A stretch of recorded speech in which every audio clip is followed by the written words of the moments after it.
Pre, psst, oy pre, wala ka daw ligo, amoy alimango ka na daw. Huh? Teka, paulit nga ng sinabi nyo? May mga kaibigan tayo na kanya-kanya ng ugali. Pero kahit ganun, palagi kayo nagkakaintindihan, nagdadamayan at higit sa lahat, para na rin kayong magkakapatid sa oras ng kagipitan. Ngayon, ikukwento ko sa inyo kung paano kami nagkakilala ng mga kaibigan ko. May mga kaibigan ako na malalakas talaga mangasar. Psst, pre. Psst, oy pre, wala ka daw ligo, amoy alimango ka na daw. Huh? Teka, paulit nga ng sinabi nyo? Meron din tayong kaibigan na takaw disgrasya. Yung tipong, daig pa ang siyam na buhay ng pusa. Pre, tabi dyan, tatambling ako, bilis. Hay, eto na naman siya, nagpapasikat na naman. Oops, teka lang ha, huwag niyong gagayahin tong ginagawa ng kaibigan ko. Siya lang talaga bukod tanging gumagawa niyan eh.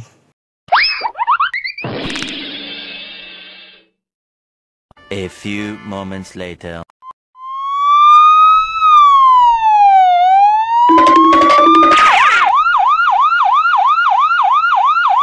Meron din akong kaibigan na palaging masaya. Yung tipong pag nakikita mo, pati ikaw napapangiti na lang din. At di lang yun, meron din naman akong kaibigan na masiyahin. May kaibigan din ako na palaging tinatamad. Uy pre, laro naman tayo. Ayoko pre, nakakapagod yan eh. Sa aming mga magkakaibigan, ako yung go with the flow lang. Na kung saan sila gumala, sasama na lang din ako. Pre, tara sama ka. Pag-isipan ko muna. Wag na, maraming pagkain dun. Ayaw mo ba? Sige, sama na nga ako. Sabi ko sa inyo, sasama yan basta pagkain.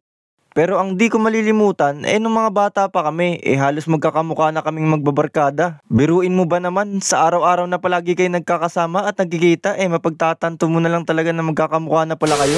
Isang araw, nagkaayaan kami magtotropa sa computer shop para maglaro ng online games. Ito yung nauusong laro sa computer shop na kung saan kinahumalingan ng kabataan noon. Kaya kung naabutan mo tong laro na to, ibig sabihin may anak ka na. Charot. Uy pre, 1v1? Tara, sige.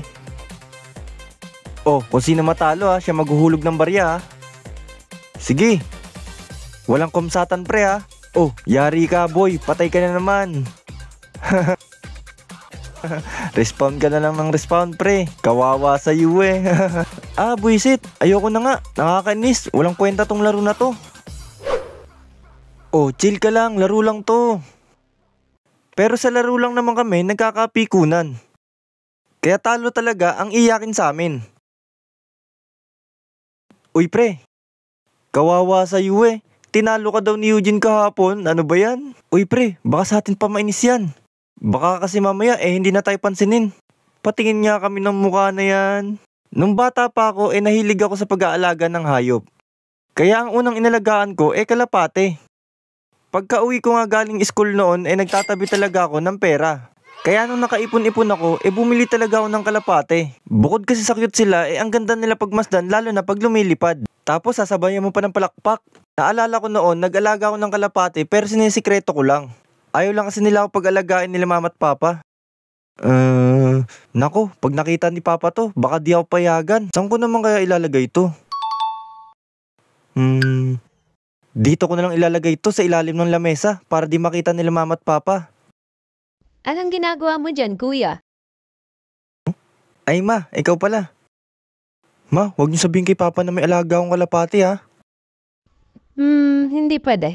Pero bandang huli, napapayag ko rin naman sila mama. Nalaman na rin kasi ni papa nung sinumbong ko ni mama. Kaya bandang huli, pumayag na rin sila na mag-alaga ako ng kalapate. Naalala ko noon, nung pumasok ako sa school, nalimutan kong pakainin yung alaga akong kalapate. Sige, kain ka na kain para mabilis ka tumaba. Naalala ko nga dati, pagka uwi ko galing school, nakita ko si mama na nagpapakain dito. O ma, akala ko ba ayaw niyo mag-alaga niyan? Yung nakita mo yung magulang mo na paayaw-ayaw pa mag-alaga, pero sila rin naman ang natutuwa. A few moments later. Yan, kain kayo marami ha. Bumili ka nga ng patoka doon, nagugutom ng kalapati mo. Aala-alaga ka na ito, wala ka namang pambiling pagkain ng kalapati mo. Naalala ko nun, ako lang yung gumawa ng kulungan at nagpatulong lang ako sa kapatid ko. Kahit papano, marunong naman ako. Hawakan mo naman kasi na maayos, Beng. Ba't naman kasi ako pa yung pinahawak mo na ito? Huwag ka na lang maingay dyan.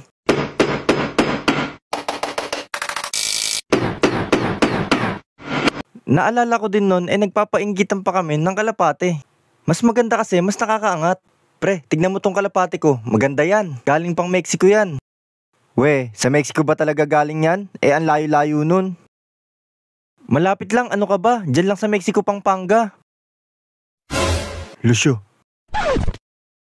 Yung sayo kasi netoy, ang haba pa ng tuka.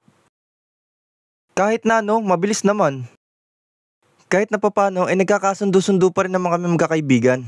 Pag usapang kalapate, nagbibigayan na lang kami. Dati isa lang alaga ko hanggang sa naging 2, naging 3, naging 4 at dumami pa.